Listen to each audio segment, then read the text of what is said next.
अरिहंत सिद्ध सूरी उपाध्याय साधु सर्व अर्थ के प्रकाशी मांगलिक उपकारी हैं। तिन्ह को स्वरूप जान राग ते भई जो भक्ति काय को नवाए स्तुति को जारी है। धन्य धन्य ते नहीं ते काज सब आज भय कर जोर बार बार वंदना हमारी है। मंगल कल्याण सुख ऐसो हम चाहत है। हो मेरी ऐसी दशा जैसी तुम धारी है। हो मेरी ऐसी दशा जैसी तुम धारी है। मंगलमय मंगल करण वीत राग विज्ञान नमो ताहि जाते भये अरहंतादि महान। करि मंगल करियो महा ग्रंथ करण को काज जाते मिले समाज सब पावे निज पद राज।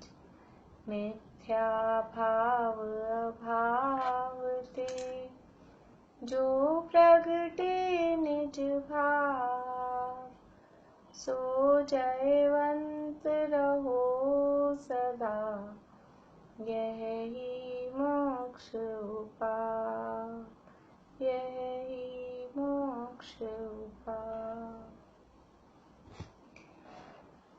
मोक्ष मार्ग प्रकाशक नामक ग्रंथ, इसका दूसरा अधिकार संसार अवस्था का स्वरूप ये बताने वाला है और इसके आधार से हम चर्चा कर रहे हैं। आप लोगों ने प्रश्नों के उत्तर देखे हों तो उस पर चर्चा करें। नहीं देखे अभी? ठीक है, कल करेंगे बाद में।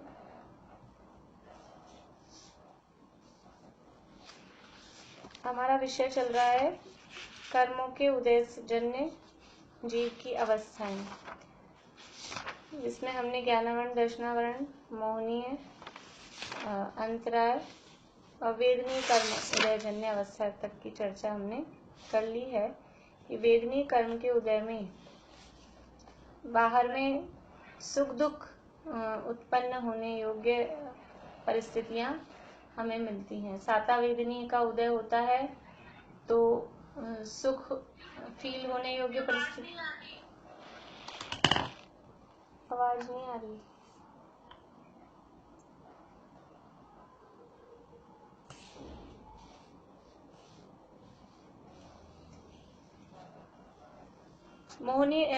वेदनीय कर्म के उदय से बाहर में सुख अथवा दुख अनुभव में आने योग्य ऐसी परिस्थितियां हमें प्राप्त होती हैं। इस तरह का शरीर, जिससे शरीर में अनुकूलता अथवा प्रतिकूलता हो, या सीधा सीधा कहें अनुकूल शरीर हमारे हिसाब से जो चले वैसा, और दूसरा प्रतिकूल शरीर। इसी तरह से उस शरीर को अनुकूलता प्रतिकूलता करने वाली जो बाहरी परिस्थितियां हैं वो, या फिर सीधे सीधे कोई और पदार्थ जो हमको डायरेक्ट से अनुकूल या प्रतिकूल फील कराते हैं। इस तरह से ये अनुकूलता और प्रतिकूलता का वेदन कराने वाला ये वेदनीय कर्म है और बाहर में इस तरह की परिस्थितियां बनती है। लेकिन ये अनुकूलता और प्रतिकूलता का वेदन क्यों होता है? कि मोह कर्म के उदय से। अगर हमें मोह राग द्वेष है, हमारे अंदर मोहनीय कर्म का उदय है, तो मोहनीय कर्म के उदय के कारण ही वो वस्तुएं, वो व्यक्ति या वो जो शरीर है वो अनुकूल प्रतिकूल भाषित होता है। यदि मोह का उदय नहीं है तो वो अनुकूलता प्रतिकूलता भाषित नहीं होती है। अब आगे है पेज नंबर 42, आयु कर्मोदय जन्य अवस्था। तथा आयु कर्म के उदय से मनुष्य आदि पर्यायों की स्थिति रहती है। आयु कर्म का क्या काम है? आयु कर्म को का उदाहरण जो दिया है, आयु कर्म के लिए बताइए स्मिता आंटी, आयु कर्म के लिए क्या उदाहरण दिया है? 8 कर्मों के लिए उदाहरण दिया गया है। आयु कर्म के लिए क्या उदाहरण दिया है?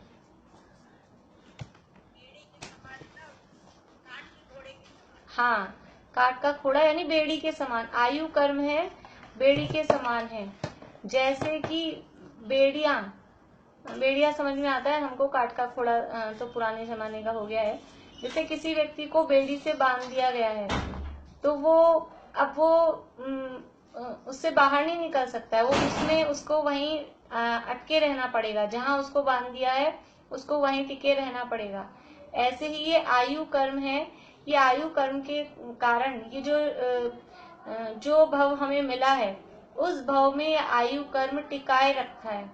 उस भव की स्थिति मनुष्य आदि पर्यायों की स्थिति रहती है। जितनी आयु है उतनी आयु उतने समय तक मनुष्य, नारकी, तिर्यंश, देव, जो भी शरीर हमको मिला है या जो भी भव हमें मिला है उस भव की स्थिति इस आयु कर्म के कारण से रहती है।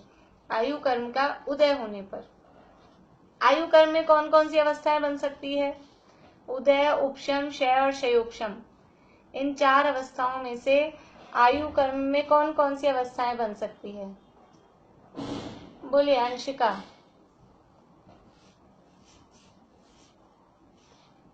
उदय, उपशम, क्षय और क्षयोपशम में से आयु कर्म में कौन कौन सी स्थितियां बन सकती है? आयु कर्म में बाकी उदय तो होगा नहीं क्योंकि आयु सीमित है, और 2 अवस्थाएं होंगी बाकी। कौन कौन सी? क्षय और क्षयोपशम। नहीं, क्षय भी नहीं हो सकता है। चलिए कोई बात नहीं। हाँ बोलिए ज्योति जी, बोलिए। उदय होगा बस, क्षयोपशम थोड़ी होगा। हाँ देखिए, क्षयोपशम और उपशम और फिर क्षय होगा। हमने एक बार शुरू में ही देखी थी ये बात कि जो अघातिया कर्म है, अघातिया कर्मों का या तो उदय होता है या फिर उनका क्षय होता है। 2 ही कंडीशन अघातिया कर्मों में बन सकती हैं, या तो उस कर्म का उदय होगा अथवा वो कर्म नष्ट हो जाएगा, क्षय होगा। ये जो 4 अवस्थाएं कही गई है, उदय, उपशम, क्षय और क्षयोपशम, ये 4 अवस्थाएं घातिया कर्मों में बनती है। और घातिया कर्मों में भी ये चारों की चारों अवस्थाएं अगर बनेगी तो केवल मोहनीय कर्म में। बाकी 3 घातिया कर्मों में या तो उदय हो सकता है या क्षयोपशम हो सकता है या उनका क्षय हो सकता है। उपशम भी शेष 3 घातिया, ज्ञानावरण, दर्शनावरण और अंतराय, इनमें उपशम भी नहीं होता है। तो अघातिया कर्म है आयु कर्म, तो आयु कर्म का या तो उदय होगा या उसका क्षय होगा। तो अभी संसार अवस्था है तो क्षय तो है नहीं, कर्म अभी विद्यमान है, इसलिए आयु कर्म का उदय होने पर। देखो जब हमने ज्ञानावरण दर्शनावरण का पढ़ा था तो वहां 2 तरह से बात की थी, ज्ञानावरण, दर्शनावरण और अंतराय में। एक बात की कि ज्ञानावरण का उदय होने पर तो ज्ञान प्रकट नहीं होता, और दूसरी बात की कि उसका क्षयोपशम होने पर किंचित ज्ञान होता है। तो उदय और क्षयोपशम ये दोनों अवस्थाएं संसार अवस्था में ज्ञानावरण, दर्शनावरण और अंतराय के संबंध में होती है। लेकिन संसार अवस्था में जो अघातिया कर्म है, जैसे वेदनीय के संबंध में हमने पढ़ा, तो वेदनीय का उदय होने पर सुख अथवा दुख रूप अवस्था होती है। वेदनीय का क्षयोपशम या वेदनीय का उपशम ऐसी बात नहीं की। और वेदनीय का क्षय होता है तो क्षय भी अभी संसार अवस्था में नहीं है, क्षय होने पर तो मोक्ष हो जाएगा। इसलिए यहाँ जो आयु कर्म की बात कर रहे हैं तो आयु कर्म का उदय होने पर बता रहे हैं। उदय होने पर क्या होता है? मनुष्य आदि पर्यायों की स्थिति रहती है। स्थिति मतलब वो टिके रहते हैं। स्थिति का मतलब है उनका टिका रहना, वो है स्थिति। जब तक आयु का उदय रहता है तब तक अनेक रोगादि कारण मिलने पर भी शरीर से संबंध नहीं छूटता। जब तक ये आयु कर्म का उदय है तब तक कितने ही रोग हो जाए, भयंकर से भयंकर रोग हो जाए, कोरोना हो जाए, अभी तो लेटेस्ट यही चल रहा है समझ लीजिए उससे पहले तो अपन कहो कैंसर हो जाए जो भी, लेकिन अभी तो कोरोना हो जाए। तो ये जब तक आयु कर्म का उदय है तब तक अनेक रोग आदि भयंकर से भयंकर रोग का कारण मिलने पर भी शरीर से संबंध नहीं छूटता। आयु कर्म का काम क्या है? इस शरीर में टिका के रखना। तो इस शरीर में से कौन निकाल सकता है? कौन सा रोग है वो जो इस शरीर में से हमको निकाल दे? कि कोई भी भयंकर से भयंकर रोग आ जाए, कोई भी कैसे भी कारण मिल जाए, भयंकर एक्सीडेंट हो जाए, समझ लीजिए 2 मंजिल से गिर जाए, 4 मंजिल से गिर जाए, कुछ भी कारण हो जाए, बुरी तरह से जल जाए, झुलस जाए, लेकिन जब तक ये आयु का उदय है तब तक अनेक कारण मिलने पर भी इस शरीर से संबंध नहीं छूटता। ऐसे ऐसे उदाहरण मिलते हैं। कल्पना बहन जी सुनाते हैं एक, कि जब वो कॉलेज के दिनों में अपने कॉलेज की घटना सुनाते हैं कि कोई कॉलेज में इलेक्शन वगैरह थे, तो वो जो भी जीत गया, प्रेसिडेंट बन गया, तो उसके जो अपोजिशन वाले थे, जो विरोधी वाले थे, उन्होंने क्या किया, वो दुश्मनी सी आपस में लड़कों में इस तरह की हुई, तो उसके पेट में छुरा घुसा दिया और पूरा ऐसे ऐसे गोल गोल घुमा दिया, उसकी पूरी आंतों के टुकड़े टुकड़े हो गए, इतनी बुरी तरह से, मतलब कोई कह नहीं सकता ये जिंदा बचेगा। और फिर उसको हॉस्पिटल ले जाया गया और डॉक्टर्स ने उसका इलाज किया और आंतों में पूरी आंतें टुकड़े टुकड़े जो हो गई थी उनमें टाँके लगा लगा के पूरी आंतों को सिला, और यानी सिल के, और वो जो भी इलाज उसका चला, और उसके बाद में वो जब तक भी सुनाती थी, अभी का तो पता नहीं, लेकिन कुछ 5, 7, 10 साल पहले की बात है, जब भी उनके मुंह से सुना था, बोले अभी तक भी वो व्यक्ति जिंदा है। तो इतना अनेक कारण मिलने पर भी ये शरीर से संबंध नहीं छूटता, कितने ही कोई कारण करें, लेकिन ये शरीर में जब तक आयु का उदय है, आयु कर्म का उदय है, तब तक इस शरीर से कोई हमको बाहर निकालने वाला नहीं है। तथा जब आयु का उदय न हो तब अनेक उपाय करने पर भी शरीर से संबंध नहीं रहता, और जब आयु का उदय पूरा हो गया तो कितने ही उपाय कराओ, मणि मंत्र तंत्र बहु होई, मरते न बचावे कोई। अनेक उपाय करने पर, कितने बड़े से बड़ा कोई शक्तिशाली व्यक्ति हो, बहुत उसके पास रुपया पैसा धन दौलत हो, वैभव हो, अनेक प्रकार की रिद्धियां सिद्धियां हो, कुछ भी हो, लेकिन आयु का उदय न हो, यानी आयु पूरी हो गई, तो अनेक उपाय करने पर भी उस शरीर से संबंध नहीं रहता। कितने ही कोशिश करें हम, कांच के उसमें बंद कर देंगे, हम दरवाजे बंद कर देंगे, हम वज्र की दीवारें बना देंगे, निकलने नहीं देंगे, मरने नहीं देंगे, वो कोई दीवार काम नहीं करती है। आयु का उदय खत्म हुआ, आयु कर्म का, तो ये इस शरीर में से ये जीव निकलेगा ही, फिर उसको कोई बचा नहीं सकता है।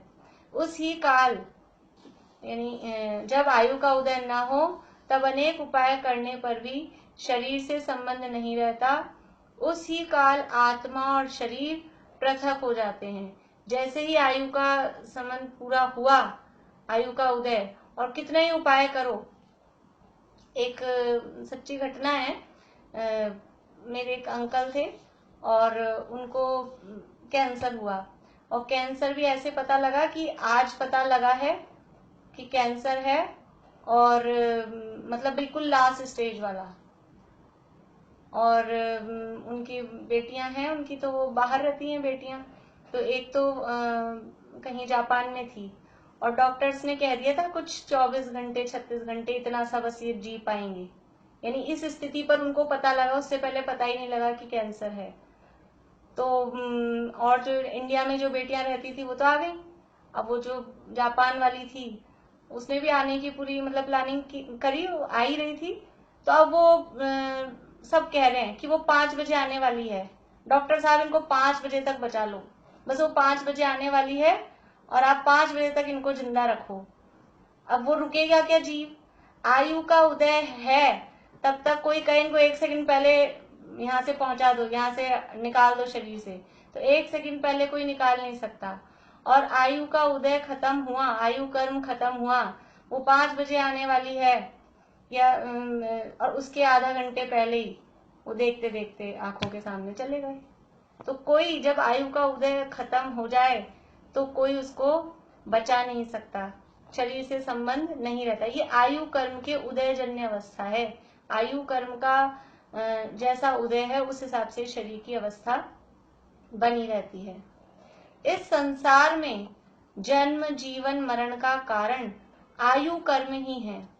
इस संसार में जन्म होगा, कौन से भाव में हमारा जन्म होगा, इसका निर्धारण कौन करने वाला है? ये आयु कर्म के हिसाब से है। जो आयु हमें बंधी है उसी भाव में जन्म होगा।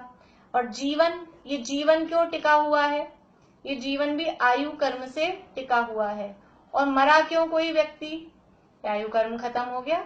तो जन्म का, जीवन का और मरण का कारण आयु कर्म ही है। जब नवीन आयु का उदय होता है तब नवीन पर्याय में जन्म होता है। नई आयु का उदय हुआ तो नई पर्याय में जन्म हुआ, तथा जब तक आयु का उदय रहे तब तक उस पर्याय रूप प्राणों के धारण से जीना होता है, तथा आयु का क्षय हो तब उस पर्याय रूप प्राण छूटने से मरण होता है। ऐसा ही सहज ही ऐसा आयु कर्म का निमित्त है। दूसरा कोई उत्पन्न करने वाला, क्षय करने वाला या रक्षा करने वाला है नहीं, ऐसा निश्चय जानना। समय सार के बंधाधिकार में गाथाएं हैं, कुन शतक में भी वो गाथाएं दी है दादा ने। निज आयु क्षय से मरण हो, यह बात जिनवर ने कही, तुम मार कैसे सकोगे जब आयु हर सकते नहीं। निज आयु क्षय से मरण हो, यह बात जिनवर ने कही, वे मरण कैसे करें तब जब आयु हर सकते नहीं। दोनों तरफ से लगाया कि हर व्यक्ति का, हर जीव का जीवन मरण उसके आयु कर्म के अनुसार है। तो उसके आयु कर्म, निज आयु क्षय से मरण हो। मरण कैसे होता है? कि हमारा आयु कर्म खत्म हो जाएगा तब मरण होगा। ये बात किसने बताई? ये जिनेंद्र भगवान, जिनवर ने कही।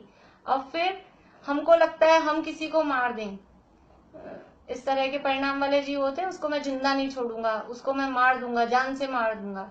तो कैसे मारेगा? निज आयु क्षय से मरण हो, यह बात जिनवर ने कही, तुम मार कैसे सकोगे? तुम कैसे मार सकोगे जब आयु हर सकते नहीं? तुम किसी जीव को तब मार सकते हो जब तुम उसका आयु कर्म छीन लो, लेकिन आयु कर्म तो कोई किसी का छीन नहीं सकता। इसलिए एक जीव हम किसी और को मार दें, ऐसा पॉसिबल नहीं है। तो हम दूसरे को मार सकते हैं, इस बात का निराकरण हुआ। और दूसरे में क्या कहा? निज आयु क्षय से मरण हो, यह बात जिनवर ने कही, वे मरण कैसे करें? हमें कोई मार देगा, कोई मुझे मार देगा, वो मुझे मार देगा, उसने मुझे धमकी दी है, तो वो मरण कैसे करें तब जब आयु हर सकते नहीं। वो यदि मेरा आयु कर्म छीन के ले जाए तो वो मुझे मार सकता है, लेकिन दुनिया में कोई किसी का आयु कर्म छीन नहीं सकता, आयु कर्म का हरण नहीं कर सकता। इसलिए मैं किसी को मार सकता हूँ अथवा कोई मुझे मार सकता है, ऐसा डर और ये मिथ्या अभिमान या मिथ्या कर्तृत्व की भावना, ये इस आयु कर्म को समझने से समझ में आती है। तो ठीक है, कोई मार नहीं सकता, लेकिन बचा तो सकते हैं ना हम किसी को। कोई मुझे बचा लेगा, डॉक्टर्स बचा लेते हैं, तो कोई हमको बचा लेगा, हम किसी को बचा लेंगे। तो कहते हैं सब आयु से जीवित रहे, यह बात जिनवर ने कही, जीवित रखोगे किस तरह जब आयु दे सकते नहीं। सब आयु से जीवित रहे, यह बात जिनवर ने कही, कैसे बचावे वे तुझे जब आयु दे सकते नहीं। कैसे बचाएं जब आयु, जैसे हम किसी की आयु हरण नहीं कर सकते, वैसे किसी को आयु दे भी तो नहीं सकते। तो दूसरा व्यक्ति कैसे बचाएगा जब वो आयु नहीं दे सकता है? और हम दूसरे व्यक्ति को कैसे बचाएंगे? नहीं, हम आपको मरने नहीं देंगे। अरे तुम आयु दे सकते हो तो मरने नहीं दोगे? ये खाली मोह की कल्पना है, मोह की मिथ्या मोह में किए गए वादे हैं ऐसा कि हम तुमको मरने नहीं देंगे, हम तुमको बचा लेंगे। ये मिथ्यात्व है सारा, क्योंकि कोई किसी को आयु कर्म दे नहीं सकता, कोई किसी को आयु कर्म ले नहीं सकता। जीवों की जन्म से लेकर और मरण तक की जो स्थिति है किसी अवस्था में, किसी पर्याय में, वो उसके आयु कर्म के उदय से है। तो खाली जन्म मरण में कोई किसी का नहीं कर सकता, और तो काम हम कर सकते हैं ना। भला जान से नहीं मारेंगे, लेकिन हम किसी का भला बुरा तो कर सकते हैं, हम उसको सुख दुख तो दे सकते हैं। तो इसी के साथ ये भी गाथाएं कही कि सब कर्म के उदय के निमित्त से जीवों के अपने सुख दुख होते हैं। तुम सुखी दुखी कर नहीं सकते हो, तो तुम सुख दुख कैसे दे सकते हो? ये सब अपने अपने हैं, सुखी होते दुखी होते कर्म से सब जीव सब।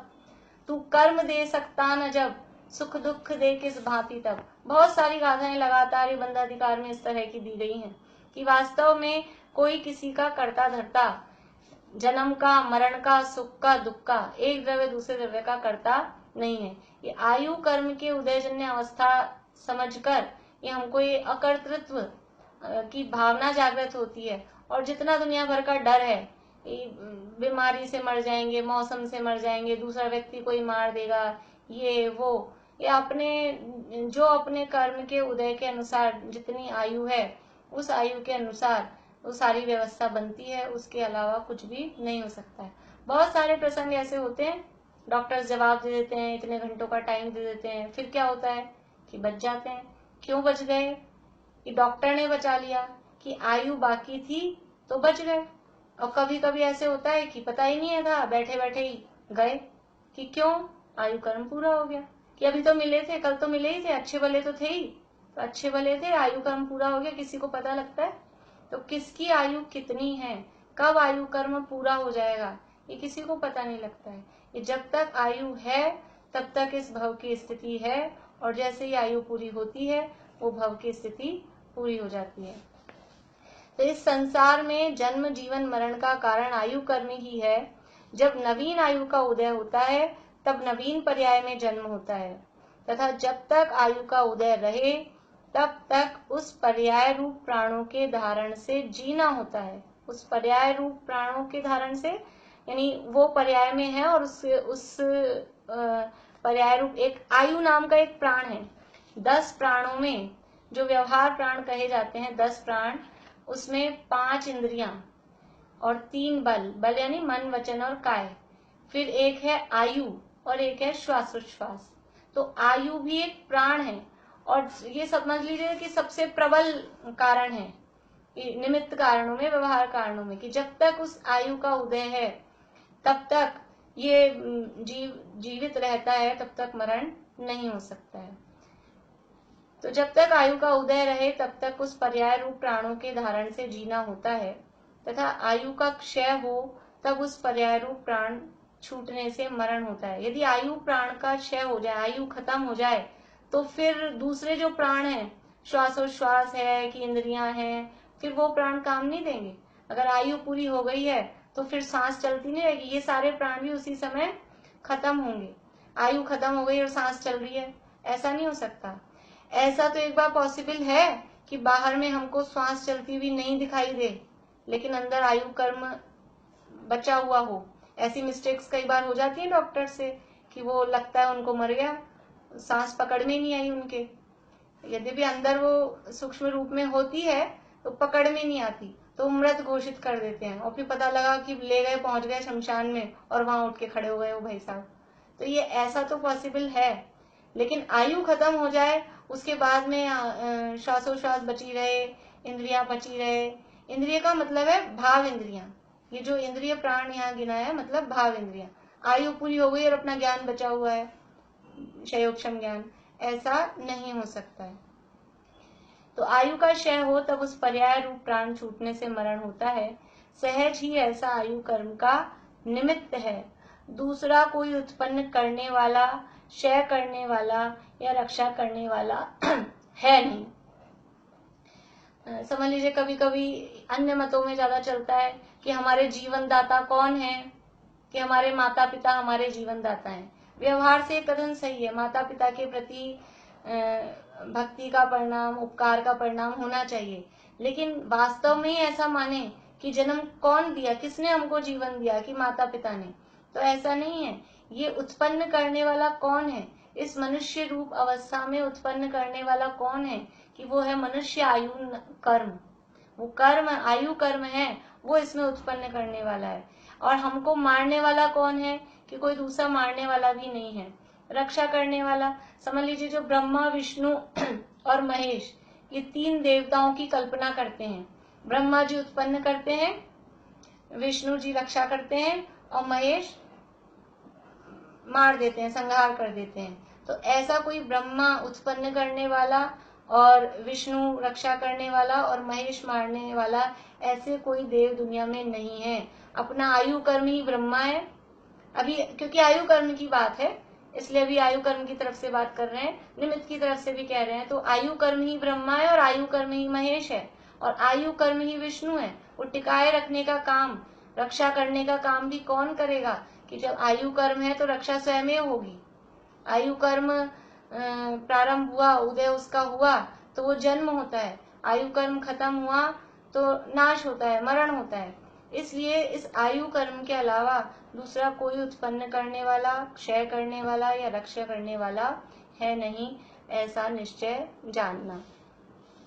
तथा पेज नंबर 43, जैसे कोई नवीन वस्त्र पहनता है, कुछ काल तक पहने रहता है, फिर उसको छोड़कर अन्य वस्त्र पहनता है, उसी प्रकार जीव नवीन शरीर धारण करता है, कुछ काल तक धारण किए रहता है, फिर उसको छोड़कर अन्य शरीर धारण करता है। इसलिए शरीर संबंध की अपेक्षा जन्मादिक है। ये जो जन्म मरण कहा, ये जन्म मरण जीव का होता है क्या, आत्मा का जन्म मरण होता है क्या? अभी पीछे तो हमने अपना परिचय दिया था। क्या परिचय दिया था? बहुत दिन हो गए, भूले तो नहीं है, चेक कर लें। कौन सुनाएंगे अपना परिचय? कौन सुनाएंगे? बोलिए पारुल, याद है?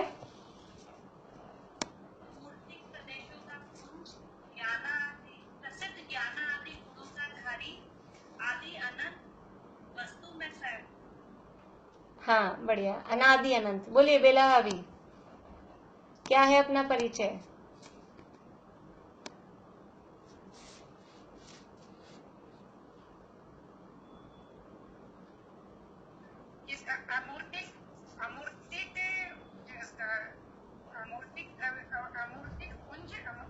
इसका मतलब है कि आप रोज नहीं बोलते हैं। ये आपको मंत्र दिया था रोज सोते समय बोलने के लिए।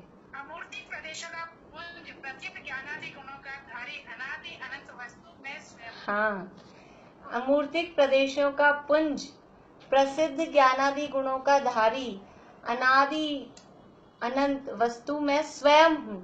तो कैसा है वो अपना काल द्रव्य क्षेत्र काल भाव देखा था ना, तो हमारा काल ये अनादि अनंत, और जो अनादि अनंत है उसका जन्म होगा क्या? जो वस्तु अनादि काल से है और अनंत काल तक रहेगी, अब उसको कहें कि इसका जन्म हुआ, तो जन्म हुआ कहाँ से? वो तो अनादि की ही है। इसलिए वास्तव में आत्मा तो अनादि अनंत है, ना उसका जन्म होता है ना मरण होता है। तो ये जन्म कैसे कहा? अभी यहाँ कहा था कि जब नवीन आयु का उदय होता है तब नवीन पर्याय में जन्म होता है। तो ये जन्म कहा है पर्याय की अपेक्षा से। जैसे कि कोई नवीन वस्त्र पहनता है तो नया वस्त्र धारण किया, ऐसे नया शरीर धारण किया, नया भाव धारण किया, उसको कहा जन्म।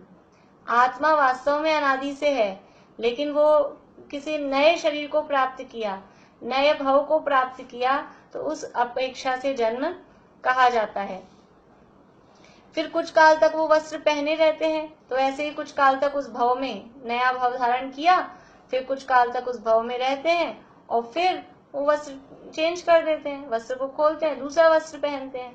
ऐसे ही एक भाव धारण किया, वो भाव में जन्म हुआ ऐसा कहा, फिर उस भाव में बने रहे और फिर उस भाव को छोड़ा, उस पर्याय को छोड़ा, तो कहा मरण हुआ, फिर नया भाव धारण कर लिया। इस संसार अवस्था में आयु कर्म के उदय से जिस भाव की आयु का उदय होता है, आयु कर्म का उदय जैसा होता है, वो भाव धारण करते हैं। जब तक वो आयु रहती है तब तक उस भव में बने रहते हैं, और जैसे ही आयु पूरी होती है वो भव छोड़ते हैं, और जो नई आयु शुरू हो जाती है तो नवीन भव धारण कर लेते हैं।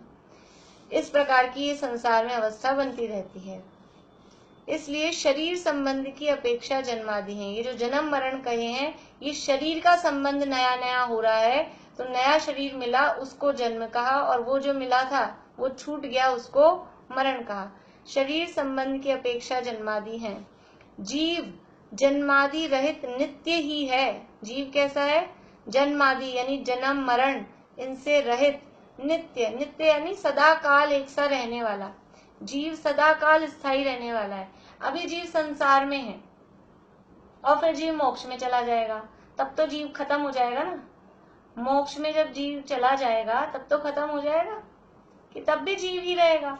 ऐसा नहीं होगा कि मोक्ष में चला गया तो वहाँ कुछ और बन गया।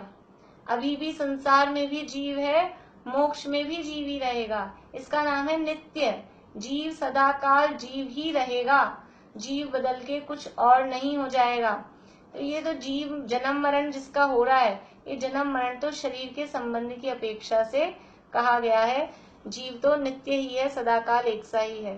तथापि मोही जीव को अतीत अनागत का विचार नहीं है, इसलिए प्राप्त पर्याय मात्र ही अपनी स्थिति मानकर पर्याय संबंधी कार्यों में ही तत्पर हो रहा है। ये जीव तो नित्य है, अनादि अनंत जीव का स्वरूप है, परंतु क्या है?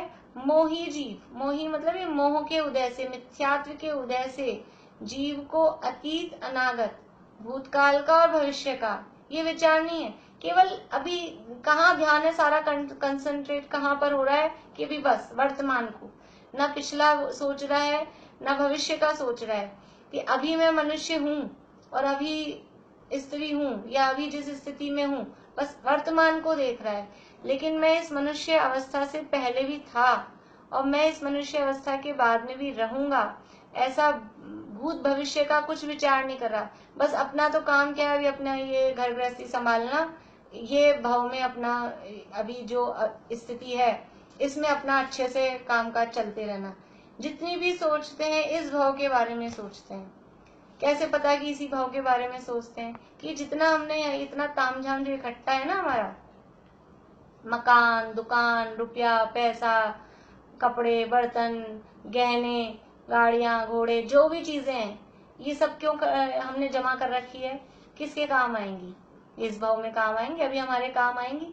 फिर इसमें से क्या जाएगा अगले भाव में? साथ क्या जाने वाला है अगले भाव में? एक भी चीज बता दें। जितना हमने ये इकट्ठा कर रखा है, हम ऐसा एक दूसरे को उपदेश देते हैं कि थोड़ा बचत करके चला करो, भविष्य का विचार किया करो, भविष्य में काम आएगा, समय का भरोसा नहीं है, बचत करके चला करो। तो ये जो बचत करके चल रहे हैं, ये बचत कहाँ काम आएगी? कहाँ काम आएगी ये बचत? कि बस ये इस भाव में काम आएगी, अगले भाव में क्या चला जाएगा ये जितना हमने बचा के रखा है? और वो जो बचत कर रहे हैं ना, वो बैंकों में पड़ी रहेगी, वो पड़ी रहेगी, मरते समय तक भी वो पड़ा ही रहेगा उतना। संत प्रकाश जी भाई साहब तो बहुत बोलते हैं कि इतने लाख इतने करोड़ छोड़ के जाएगा तो कम कमा ले, सोच लेना कम छोड़ के जा रहा हूँ। छोड़ के ही जाना है।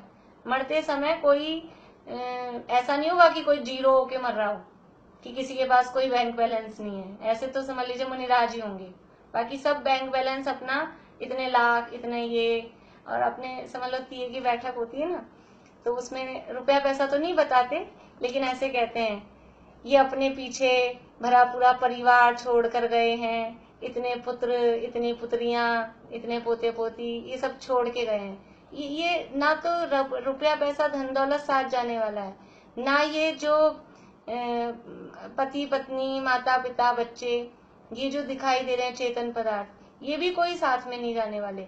फिर भी इस जो जितनी सी अभी हमको अवस्था दिख रही है, उस अवस्था के बारे में ही विचार करता है। अभी का तो सोचते हैं कि भविष्य में काम आएगा, रुपया पैसा इकट्ठा करके रख लें, ये जोड़ के रख लें, वो जोड़ के रख लें, लेकिन ये नहीं सोच रहा कि मेरा भविष्य वास्तव में क्या है। ये अभी इस मनुष्य पर आए कि 2-4 साल 10 साल बाद वाला भविष्य तो भविष्य समझ में आता है, और इस भव के बाद में अभी समझ लीजिए मेरे लिए कहूं तो आज से 50-60 साल कहें, ज्यादा से ज्यादा भी अपन आयु मानो, 100 साल की भी उम्र मानो, इतना कोई जीता नहीं है, लेकिन मान लें तो 60 साल 70 साल बाद का नहीं सोच रही हूँ। अभी कितना जिएंगे, और जितने जी लिए उतना ही जी लें वो बहुत है, उससे ज्यादा तो ऐसे तो कहने को अगले पल का भी भरोसा नहीं है, लेकिन अपन एक मान के चलें कि अभी जितनी उम्र हो गई उतना ही और जी लेंगे, तो भी 50-60 साल भी नहीं है जितना और जीना है।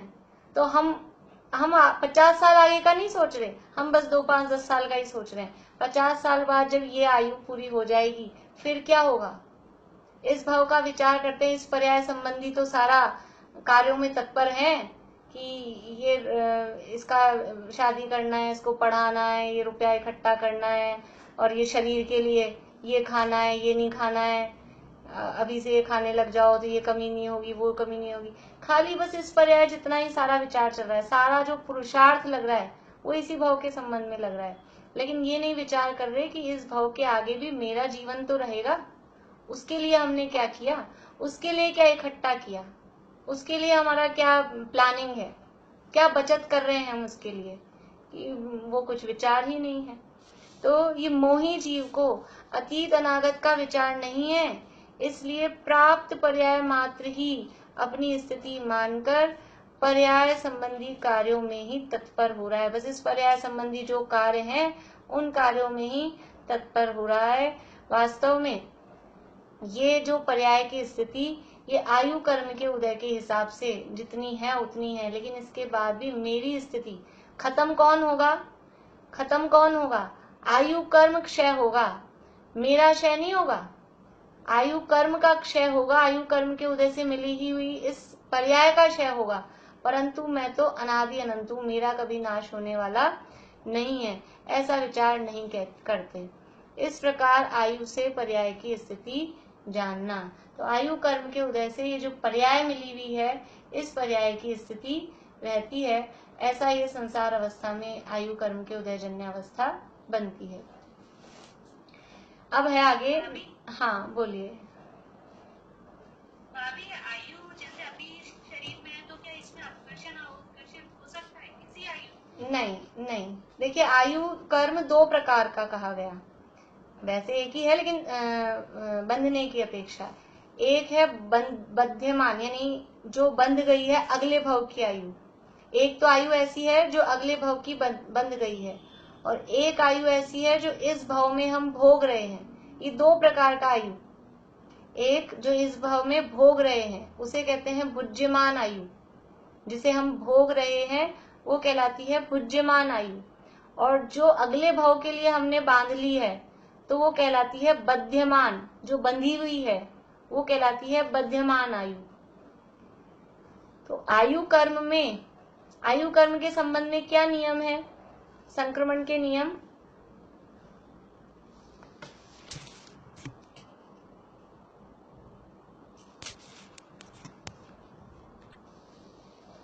आयु कर्म के लिए संक्रमण के क्या नियम है, हमने पढ़े संक्रमण होता है।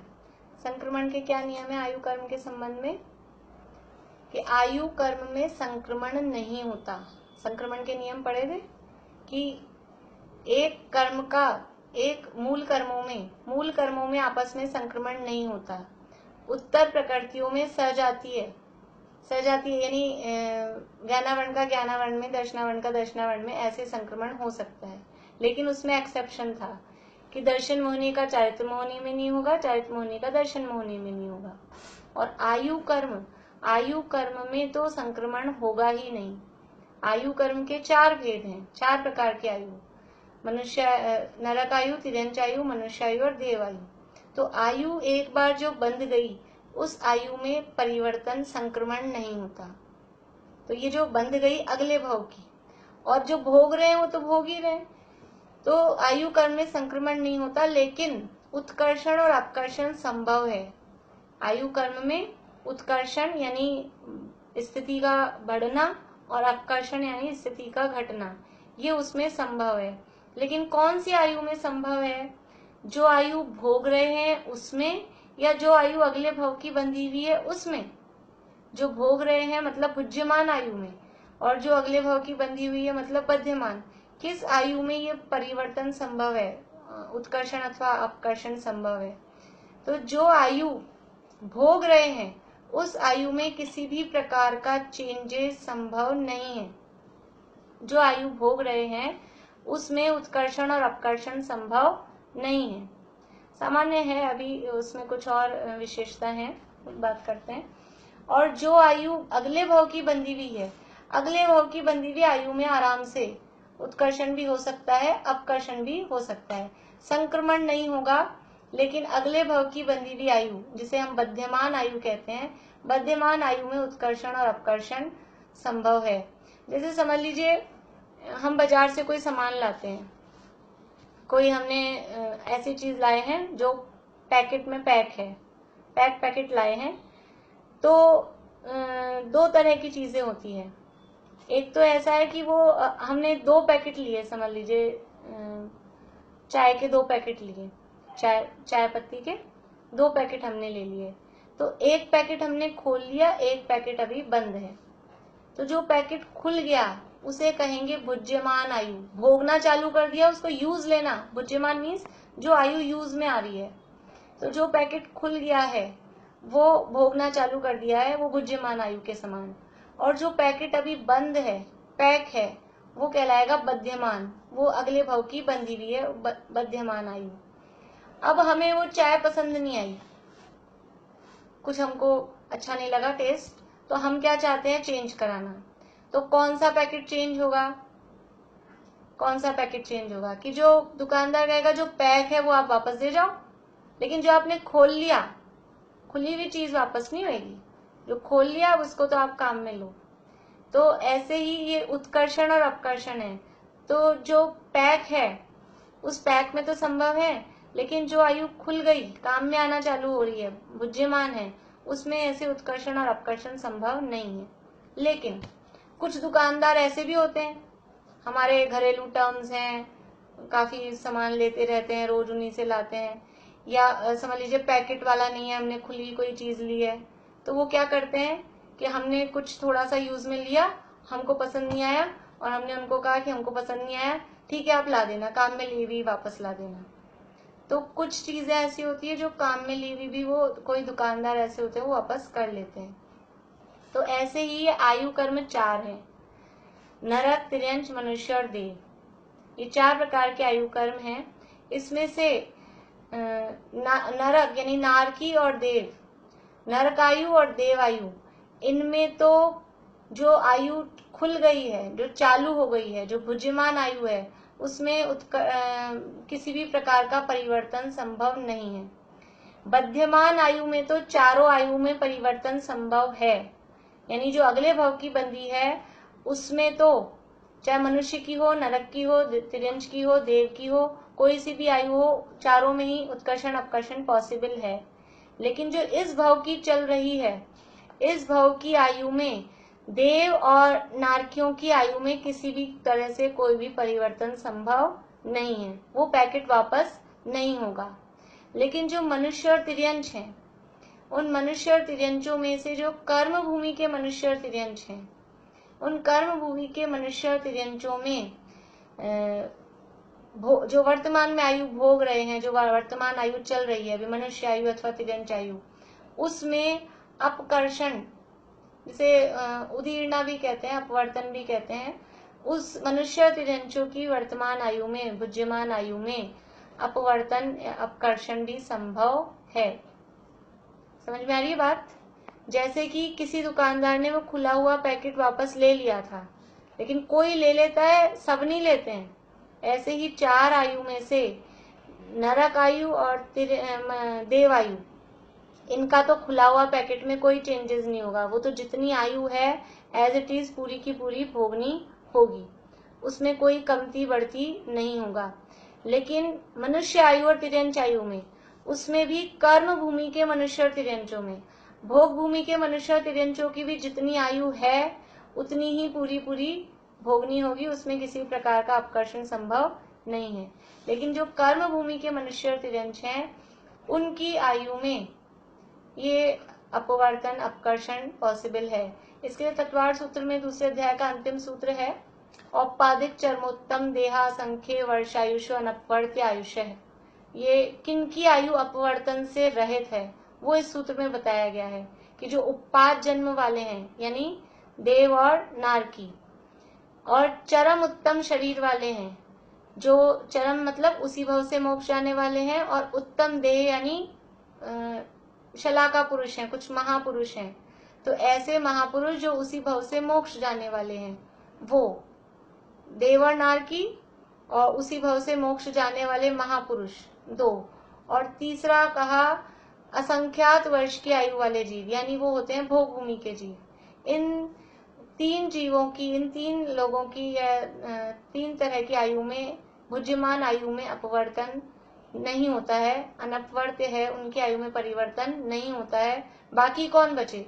इसके अलावा बाकी बचे कर्म भूमि के मनुष्य और तिरंज। तो कर्म भूमि के मनुष्य और तिरंजों की आयु में अपवर्तन, यानी जो एक्सीडेंट आदि से मौत है, विष भक्षण है, फांसी लगा ली है, आत्महत्या कर ली है, किसी ने छुरा घोंप दिया है, उससे जो मरण हो जाता है, ये इस टाइप के जो मरण है, ये मरण कर्म भूमि के मनुष्य और तिरंजों में ही संभव है।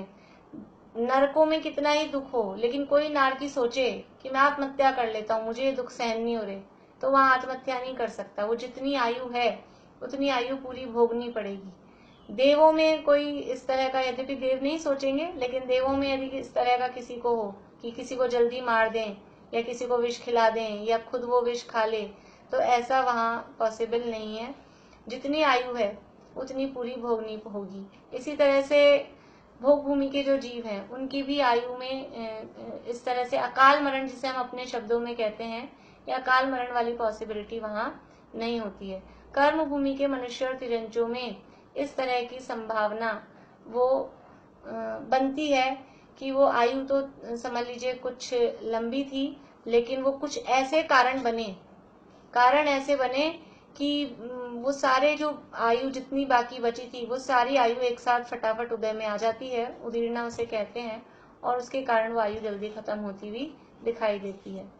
तो इस तरह से ये वर्तमान आयु में सामान्य रूप से परिवर्तन जो भोग रहे हैं उसमें सामान्य रूप से परिवर्तन संभव नहीं है। जो अगले भव की बंदी है उसमें हम अपने परिणामों के निमित्त से उसमें उत्कर्षण अपकर्षण कर सकते हैं, हो जाता है। सैनिक राजा का उदाहरण है उसके लिए कि 33 सागर की आयु बंधी थी और वो 84,000 वर्ष की उनकी रह गई। तो बध्यमान आयु में इस तरह का पॉसिबल है, बुद्धिमान आयु में ऐसा संभव नहीं है। इस तरह से ये अपनी आयु कर्म के उदयजन्य बात हुई है। नाम कर्मोदयजन्य अवस्था की चर्चा कल करेंगे। और विशेष देखना हो तो तत्वार्थ सूत्र का जो दूसरे अध्याय का अंतिम सूत्र है उसमें पूरा डिटेल से और भी उदाहरण देके वो उसको पूरा समझाया गया है। अभी अपने पास टाइम ज्यादा नहीं है और नहीं होगा तो फिर बाद में देखेंगे। ठीक, अभी किसी को पूछना है? वो मैंने प्रश्न कल पूछूंगी मैं आपसे प्रश्न, देख लेना आप लोग। ठीक, अभी एक बात थी बस, तो जो बची हुई आयु है वो खत्म हो जाती है? हाँ, देखिए क्या होता है, थोड़ा सा समझ लीजिए। अभी प्रकरण उठाया तो 2-5 मिनट और लगेंगे। जैसे उदाहरण दिया वहीं मैं अभी आपको थोड़ा बताती हूँ, फिर उसमें पढ़ना, पुस्तक में पढ़ना। जैसे एक घड़ा है, एक घड़े में से एक एक बूंद करके पानी टपक रहा है, तो वो एक एक बूंद करके टपकेगा तो वो 24 घंटे में खाली होगा, ऐसा उसका सिस्टम है। तो किसी से पूछेंगे ये घड़ा कब खाली होगा, तो सामान्य रूप से कहेंगे 24 घंटे में होगा। लेकिन ऐसा हुआ कि 7 घंटे तक तो बराबर एक एक बूंद करके टपका, 10 घंटे तक बराबर एक एक बूंद करके टपका, और उसके बाद में कुछ बच्चे वहां क्रिकेट खेल रहे थे और उनकी बॉल लगी, और बॉल लगी, घड़ा फूट गया, और घड़ा फूट गया तो क्या हुआ, सारा पानी एक साथ खाली। तो कितनी देर में खाली हो गया, वो 10 घंटे में खत्म हो गया। तो ऐसा जैसा वो जैसे हमारे कर्म होते हैं ना, आयु कर्म का हर समय का एक एक वो फिक्स है। आयु कर्म के जैसे हमने एक प्रदेश बंद पढ़ा था, प्रदेश बंद का मतलब है आने वाले कर्म परमाणुओं की संख्या। तो आयु कर्म में जितने कर्म के परमाणु हैं, समझ लीजिए हमारी आयु 100 साल की है, तो वो जितने कर्म के परमाणु आए हैं वो 100 साल में डिवाइड हो जाएंगे। वो कर्म के परमाणु कि पहले समय में इतने उदय में आएंगे, दूसरे समय में इतने, तीसरे समय में इतने, वो टोटल वो जितने हैं वो पूरे 100 साल में डिवाइड हो जाते हैं। तो अभी समझ लीजिए हमारी आयु है 80 साल की, तो वो कर्म 1 बाय 1 खिलेगा, उदय में आएगा, तो 80 साल तक जिएंगे। अभी अपनी तरफ से बात करें, कर्म भूमि के मनुष्य तिरंजों की तरफ से, तो 80 साल तक जिएंगे। लेकिन ऐसा हुआ कि कोई 50 साल का हुआ व्यक्ति, और 50 साल का होने पर बुरी तरह से एक्सीडेंट हुआ, और एक्सीडेंट होने पर मतलब ऐसी स्थिति हो गई कि वो जीवित रहना पॉसिबल नहीं है। तो वो क्या होगा कि अब वो जो 30 साल के जो बचे हैं ना सारे के सारे कर्म, वो 30 साल के सारे कर्म अभी इसी समय, वो जैसे मटके घड़े का पानी पूरा एक साथ खाली हुआ, ऐसे 30 साल के सारे बचे हुए कर्म अभी उदय में आ जाएंगे। वो एक साथ सारे ग्रुप, हमने एक उदीर्णा पढ़ी थी, उत्कर्षण अपकर्षण संक्रमण के साथ में एक उदीर्णा शब्द। उदीर्णा का मतलब है कि जो भविष्य में आने वाले कर्म के परमाणु हैं वो वर्तमान में उदय में आ गए। तो वो भविष्य में आने वाले थे 30 सालों तक 1 बाय 1 करके, और वो अभी इसी समय वो सारे के सारे परमाणु उदय में आ गए। आयु कर्म पूरा हुए बिना मरण नहीं होगा, लेकिन वो आयु कर्म कैसे पूरा हुआ कि वो अभी के अभी सारे के सारे आ गए, यूज में सारे आ गए। ऐसा नहीं कि कुछ अनयूज रह जाए। आयु कर्म अगले भव के लिए कैरी फॉरवर्ड नहीं होता। कई आयु अभी ये 30 साल के बच गए हमारे, तो अगले भव की आयु में 30 साल प्लस कर दो, ऐसा आयु कर्म कैरी फॉरवर्ड नहीं होता। तो ये इसी भव में वो जो बचे हुए 30 अभी दिख रहे हैं, वो इसी भव में सारे के सारे उदय में आ जाते हैं। तो इसे कहते हैं कि उस आयु में अपवर्तन हो गया, या उदीर्णा हो गई, या अपकर्षण हो गया। लेकिन ये इस तरह का जो पॉसिबिलिटी है ये कर्म भूमि के मनुष्य और तिरंजों में, और वो भी बाहर में विष आदि का विष भक्षण है, आत्महत्या, या कोई रेल के नीचे पटरी के नीचे आ गया है, इस तरह की कोई प्रसंग बनते हैं, तो वहां ये पॉसिबिलिटी है। भोग भूमियों में इस तरह का मरण नहीं होता है, पूरे 1 बाय 1 ही करके निषेक उदय में आते हैं। देवों के और नारकियों के भी 1 बाय 1 करके ही निषेक आते हैं उदय में। और जो एक शब्द और कहा, चरमोत्तम देहा। चरमोत्तम देहा मतलब जो ऐसे महापुरुष हैं, उत्तम देह वाले यानी महापुरुष, शलाका पुरुष, जो इसी भव में मोक्ष जाने वाले हैं। तो जैसे तीर्थंकर हैं, तीर्थंकरों के शरीर पे कितना ही उपसर्ग हो, लेकिन उनकी जितनी पूरी आयु है उतनी पूरी आयु वो भोगते हैं। ऐसा नहीं होता है कि वो आयु कर्म के निषेक जल्दी उदय में आके वो आयु में अपकर्षण हो जाए। लेकिन कुछ जीव ऐसे होते हैं जो चरम शरीरी तो होते हैं, लेकिन शलाका पुरुष नहीं होते। शलाका पुरुष मीन्स 24 तीर्थंकर, 12 चक्रवर्ती, 9 नारायण, 9 प्रतिनारायण और 9 बलभद्र, ये कहलाते हैं शलाका पुरुष। इसके अलावा भी जीव होते हैं जो मोक्ष तो जाते हैं। जैसे समझ लीजिए गजकुमार मुनिराज। गजकुमार मुनिराज ने बहुत ही छोटी उम्र में, उनकी सगाई हुई थी, तो कितनी उम्र हुई होगी, और पुराने जमाने में तो वैसे ही बहुत जल्दी शादी विवाह हो जाते थे, तो मुश्किल से समझ लीजिए 15-20 साल के भी माने अपन, तो 20 साल के होंगे, और उन्होंने दीक्षा ले ली और उन पर उपसर्ग हुआ, सिगड़ी सिर पे जलाई। तो अब ऐसे में अपन मान सकते हैं उनकी आयु 20 साल की हो। 20 साल के किसी व्यक्ति को अपन मान सकते हैं कि इसका मरने का समय आ गया है। अपन एक एवरेज मान के चलते हैं कि आयु तो 70-80 साल होगी, तो 20 साल में कोई व्यक्ति मरने वाला दिखता नहीं है। और उनकी भी शारीरिक परिस्थिति ऐसी नहीं थी कि वो कोई मरणासन हो, लेकिन उनके सिर पे सिगड़ी जला दी, और अब वो सिर पे सिगड़ी जला दी तो पूरी खोपड़ी जल गई, पूरा सिर ही जल गया। अब जो सिर ही जल गया तो शरीर का मेन पार्ट ही जो भस्म हो गया, तो वो शरीर का टिका रहना फिर पॉसिबल नहीं है। तो वो उनके जितने भी आयु कर्म के परमाणु होंगे वो सारे उसी समय उदय में आ गए और वो मोक्ष चले गए। तो जो मोक्ष जा रहे हैं, लेकिन वो उत्तम देह वाले नहीं थे, महापुरुष नहीं थे, शलाका पुरुष नहीं थे, इसलिए उनका इस तरह से आयु कर्म में अपकर्षण संभव है। लेकिन जो मोक्ष भी जा रहे हैं और महापुरुष भी हैं, उनकी आयु कर्म में अपवर्तन संभव नहीं है। देवों के, नारकियों के, भोगभूमि के जीवों के और चरम उत्तम शरीर वाले यानी जो महापुरुष मोक्ष जाने वाले हैं उसी भव से, उनकी आयु में अपवर्तन संभव नहीं है। बाकी कर्म भूमि के मनुष्य और तिरंजों की आयु में अपवर्तन संभव है, होता ही हो ऐसा जरूरी नहीं है। हो सकता है कोई आयु ही 20 साल की ही बांध के लाया हो, तो आयु में अपवर्तन नहीं हुआ, उसकी आयु ही इतनी थी। लेकिन एक हम अंदाज मान के चलते हैं कि आयु इतनी रही होगी, उस हिसाब से हम इसको समझते हैं। चलिए जिनवाणी स्तुति बोले। हे सर्वदर्शी सुमति जिन आनंद के रस कंद हो शक्तियों के संग्रहालय ज्ञान के घन पिंड हो, निर्लोभ हो निर्दोष हो निष्क्रोध हो निष्काम हो परम पावन पतित पावन शौचमय सुख धाम